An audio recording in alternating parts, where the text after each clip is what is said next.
और आजकल यूपी में पीली क्रांति की चर्चा बहुत जोरों पर हो रही है। दरअसल देश में इन दिनों कुछ पीले मकानों की चर्चा हो रही है। एक कमरे के मकान हैं, लेकिन बात बहुत हो रही है इन मकानों की। गांव में बने हैं, लेकिन चर्चा लखनऊ से लेकर दिल्ली तक है।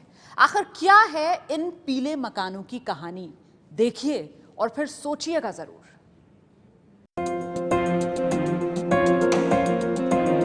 इन पीले रंग के पक्के मकानों को देखिए। इन घरों में क्या है खास? किसके हैं ये घर? इन घरों को किसने बनवाया है? इन घरों में किसकी जिंदगी बसने वाली है?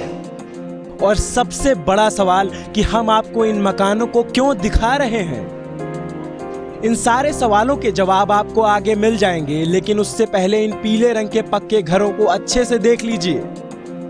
तस्वीरें यूपी के सुल्तानपुर की है, जहां 10 बाई 15 के इन मकानों में मजबूत लोहे का गेट लगा है।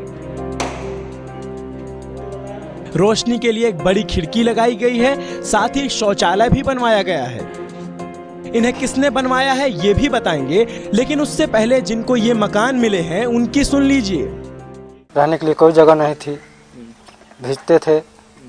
हम बहुत खुश रही, मगर गरीबी दूर के जान ला। हाँ, खराब स्थिति थी, बरसात होए लागत हर खटिए घुसकाई, हर खटिए घुसकाई अपने भाषण बताओ थी। अब लेकिन एक थे भैया एक सहयोग से मिल गए। हमें घर मिला रहने के लिए, जगह जमीन नहीं है, एकदम घर चुगत रहा, गिरत फरा था। 5-5 लड़के लेके इसी घर में पड़े रहे। हमारे लिए बहुत अच्छा किए, उनको आशीर्वाद देंगे, हमारे लिए भगवान है।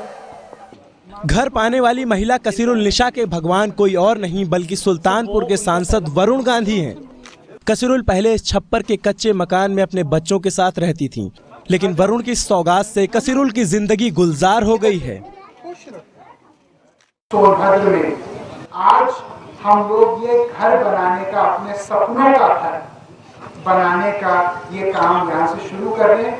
हमारा लक्ष्य है कि हम 1 साल के अंदर 5000 घर बना पाएं। वरुण ने अपने पैसों से ऐसे 100 मकान बनवाए हैं, जिनमें से 28 मकानों की चाबी वरुण ने आज खुद सुल्तानपुर जाकर गरीबों को सौंपी। अब अगले चरण में ऐसे ही 30 और मकान गरीबों में बांटे जाएंगे। एक मकान बनाने में करीब 1,25,000 रुपए का खर्च आया है, यानी 100 मकानों के 1,25,00,000 रुपए वरुण ने अपनी जेब से खर्च किए हैं। वरुण गांधी ने लोगों के सहयोग से करीब 5,000 ऐसे मकान पूरे उत्तर प्रदेश में बनाने का लक्ष्य रखा है। इतना ही नहीं, वरुण गांधी ने राज्य भर के करीब 3600 किसानों का कर्ज भी माफ करवाया है।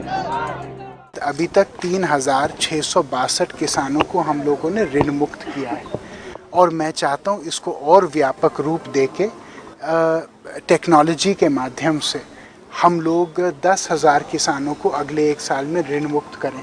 सुल्तानपुर में हो रही वरुण के इस जय जयकार से एक बात तो साफ है कि अगले साल होने वाले चुनाव में बीजेपी को इसका फायदा जरूर मिलेगा।